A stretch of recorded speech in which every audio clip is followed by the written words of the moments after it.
Hey YouTube, I know it's been a year since I've been on here, but I missed you guys. I really have missed you guys.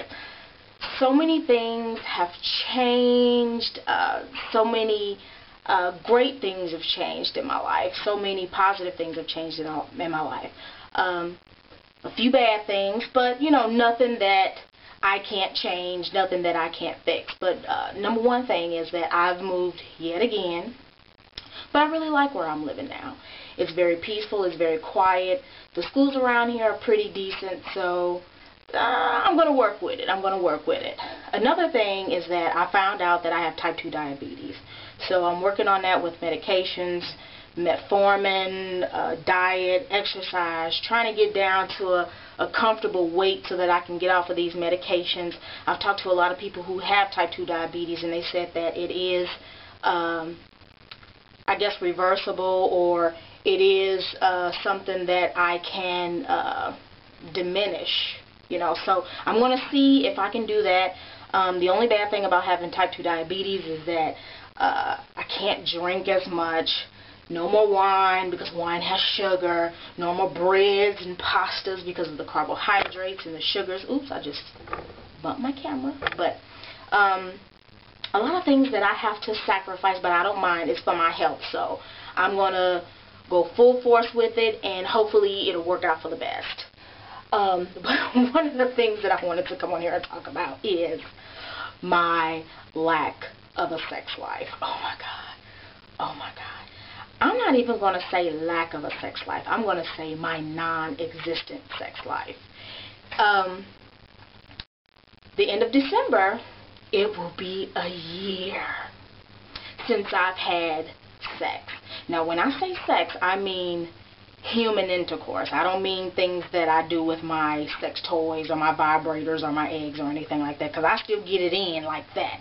But with human contact, it's been a year, basically. It'll be a year December 28th. So basically, I'm going to say it's been a year since I've had sex. But in a way, I don't mind. First thing, I wanted to see how long I could go, and you know, if I can go for a long period of time. And after 6 months, it was just kind of a whatever. But as I'm going through this detox of no sex, something miraculous happened to me. I stopped having the desire to have booty calls and friends with benefits.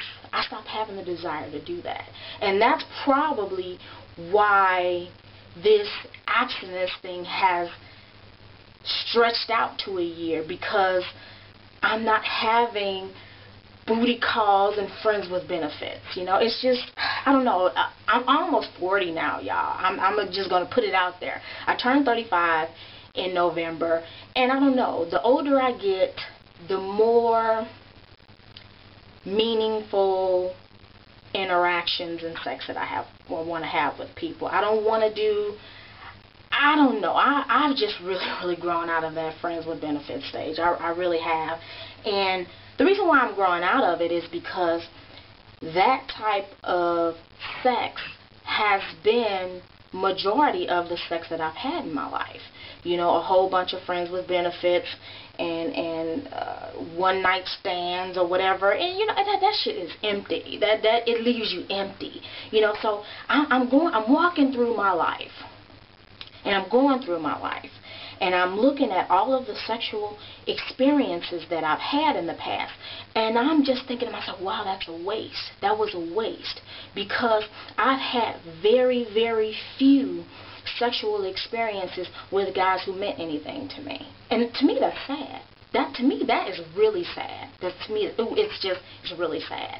So when I look at people like my coworkers, I work with two wonderful women, and you know what, and it surprises me that I say that I admire these women, because I've grown up with this, oh, I don't trust women, I don't have too many female friends, yada yada yada, blah blah blah. But I'm learning that if I surround myself with women who have this certain positive energy and positive relationships, and you know, both of these women, they're married, they have great husbands, and I like being around that. I like soaking up their energy, and I really enjoy that. I really like these girls. I really like these girls because they're putting out an energy that I can absorb, and it makes me feel good. So, you know, peace to the girls that I work with. But anyway, back to my sex life, right? I met a guy over the summer. Really nice guy. Great guy, lovely guy. I have fun together. We go out, have some drinks. We had a really nice time. But I was so not sexually interested in him at all. He was just like a really good gay friend who wasn't gay, you know. So, I mean, I'm enjoying myself with him. We're having a great time. A couple months has passed, and there's no sexual contact whatsoever. We don't kiss. We don't touch. We might do a little light hug here. But, you know, I guess he came to the point where, okay, well, it's been 3 or 4 months. Let me make my move. Let me put my hand on her leg and see where it goes. So we're sitting in my couch.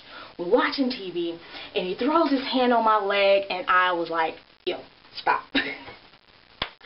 Oh my God. So he inevitably felt shot down. So he started to act all funny and shit, and so he didn't call me for a few days or whatever. So to kind of lighten the blow and to just be like, hey, let's be friends, I sent him some nude pictures and some videos that I made years ago, and then he started calling again. So, but now we're cool again. But since I've sent him the new pictures and stuff, he's like, oh, let's just try it one time. And I'm just like, I'm not feeling you like that.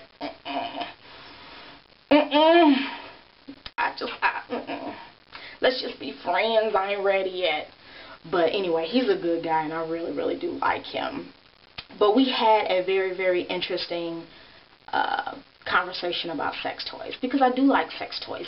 Sex toys have been my sexual experience for the last 12 months. So he was saying, aren't you afraid that sex toys will take away your desire for men? Hell fucking no. No. There is no way in hell a sex toy can diminish